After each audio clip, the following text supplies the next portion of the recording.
Eu quero começar registrando de que na próxima quarta-feira, 1º de maio, a nossa CLT, a nossa Consolidação das Leis do Trabalho, estará completando 70 anos. É uma longa caminhada de proteção dos trabalhadores brasileiros que nós temos assistido por parte da consolidação da nossa CLT e, ao mesmo tempo, pelas inovações que são introduzidas ali em face do novo mercado de trabalho, da nova realidade e das novas demandas. Portanto, os nossos trabalhadores, que durante esse período todo se organizaram em seus sindicatos, em suas associações, nas suas várias formas de luta, pode registrar nesse 1º de maio, além da comemoração dos 70 anos da nossa CLT, também um momento de bom desempenho da nossa economia para o setor dos trabalhadores. Se nós observarmos a nossa luta pelo salário mínimo, equivalente no mínimo de $100, que nos anos 70, nos anos 80, nos anos 90 e parte desse novo século, nós sempre nos dedicamos a isso.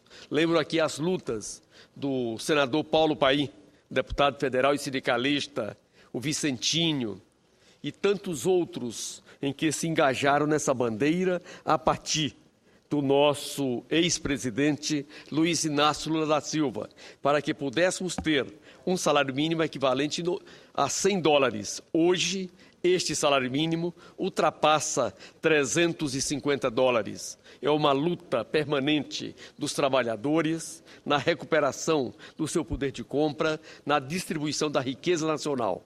E podemos, desde 1º de maio, comemorar este salário mínimo já de em torno de $350 e que tem uma política permanente de reajuste, um reajuste que traz a inflação, que nos anos 80, nos anos 90, a nossa luta era para receber parte da inflação. Eu lembro muito bem dos decretos-leis do final dos anos 70, durante os anos 80, em que determinava que na database, tanto o salário mínimo como os trabalhadores não receberiam a inflação integral. Hoje não se discute mais a inflação. O que se discute é o ganho real, é a participação dos lucros. E tivemos, nesse mês de abril, a aprovação na comissão mista das medidas provisórias, um critério de participação nos lucros em que não se paga mais imposto de renda no valor de até R$6 mil. Evidentemente que nós queríamos integralmente que aqueles valores que os trabalhadores recebem como participação nos lucros não tivesse a carga tributária e, em especial, o imposto de renda, como acontece com os dividendos da empresa. Aquele que recebe dividendos não paga imposto de renda. É um avanço, a isenção até R$6 mil, mas precisamos continuar atento nessa demanda.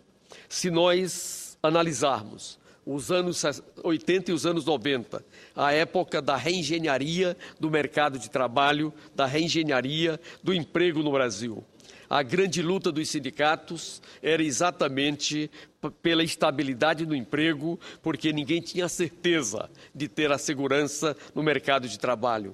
Hoje, com o pleno emprego em que o Brasil está vivendo, o que nós assistimos por parte dos sindicatos é a discussão de um piso nacional para cada ramo de atividade e também a melhor qualificação desses trabalhadores. E esse conjunto de ações só foram possíveis porque o Brasil tem uma estrutura sindical dos trabalhadores e dos empregadores muito forte, que constrói as suas relações de trabalho, que constrói as suas relações de convivência dentro da empresa, criando esse ambiente onde todos possam ter uma recuperação do seu poder de compra e, ao mesmo tempo, uma participação mais efetiva na vida da empresa.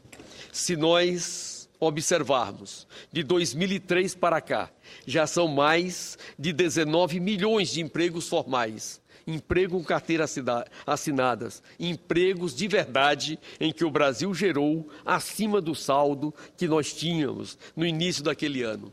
Sem esquecer de que, nesse período, tivemos a segunda maior crise econômica em que a humanidade assistiu. A primeira foi a quebra da Bolsa de Valores norte-americana, como todos nós sabemos, na década em 1929, e a segunda, agora em 2008, quando novamente o sistema financeiro norte-americano entrou em colapso, trazendo uma grave crise para as economias centrais, em especial as chamadas economias do mercado comum europeu, com reflexo muito forte nos países emergentes e o Brasil.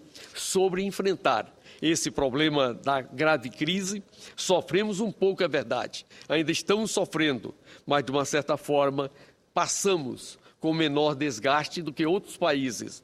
Nosso índice de desemprego hoje está na casa de 5,5%, enquanto a Espanha está em torno de 25%, e para a juventude, aqueles que têm até 29 anos de idade, está na casa de 52% de desempregados. Se você vai à França, a Portugal, a Itália e tantos outros países, o mundo do desemprego ainda é muito alto.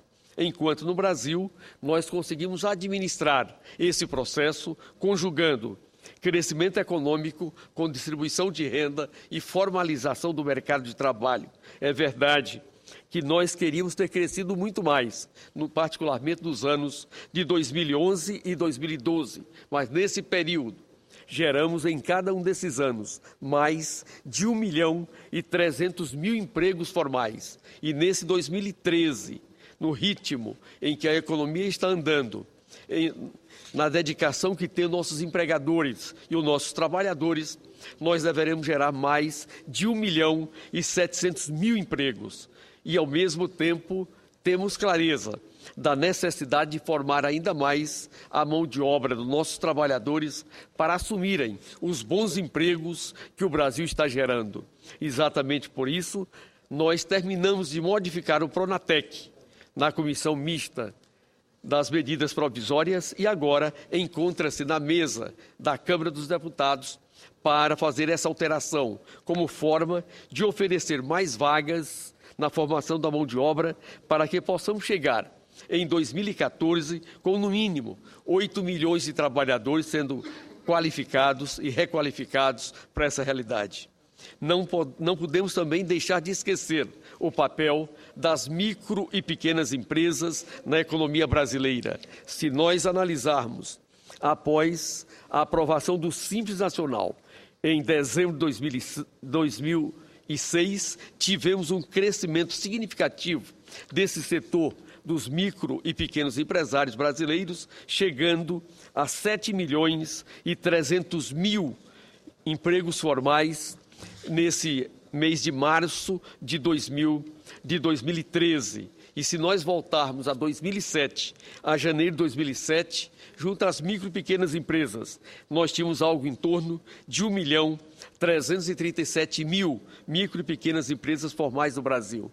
Portanto, nesse curto espaço de tempo, são mais de 6 milhões de micro e pequenas empresas que se formalizaram no Brasil, permitindo a geração de emprego e permitindo trazer o Brasil para o pleno emprego. Exatamente por isso, nós precisamos ter um olhar todo especial para a legislação das micro e pequenas empresas, para a qualificação, para a questão do crédito, das compras governamentais e, principalmente, a proteção desse setor, junto aos governos estaduais que resolveram criar a chamada substituição tributária para eliminar os efeitos das micro e pequenas empresas. Se você observar dos trabalhadores que têm carteira assinada no Brasil, nesse abril de 2013, mais de 60% deles trabalham na micro e na pequena empresa, enquanto que as médias e grandes empresas,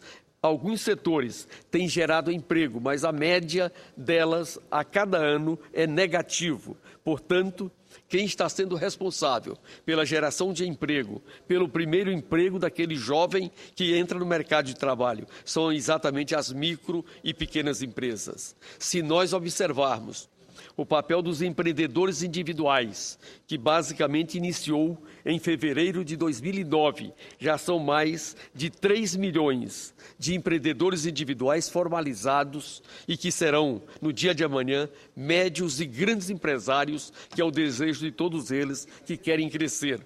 Este setor, quando nós fizemos todo esse trabalho de formalização, eles diziam que o seu objetivo eram 3 grandes objetivos. O primeiro deles, ser formal, porque não aceitavam mais continuar à margem do Estado Nacional.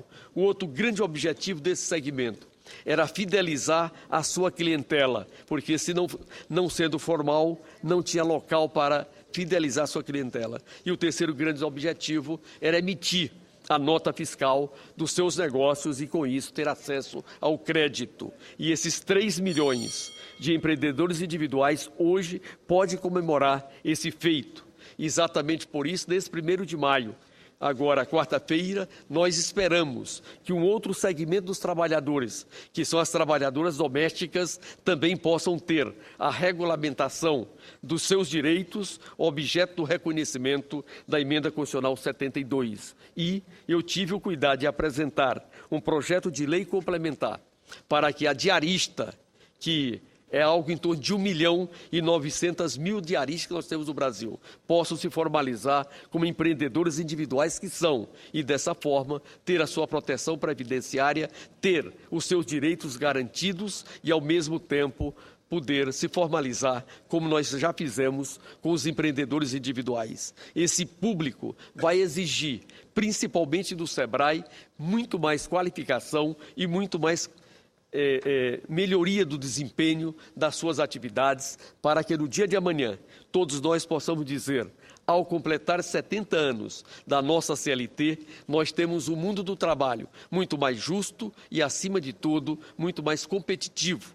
E essa forma de competição passa pela formação da mão de obra, pela qualificação dos nossos trabalhadores e pela ampliação da chamada nova classe média. Por isso, senhor presidente, Jorge Viana, nesse 1º de maio, nós temos o que comemorar, e comemorar principalmente esses 70 anos de existência da nossa CLT. Muito obrigado.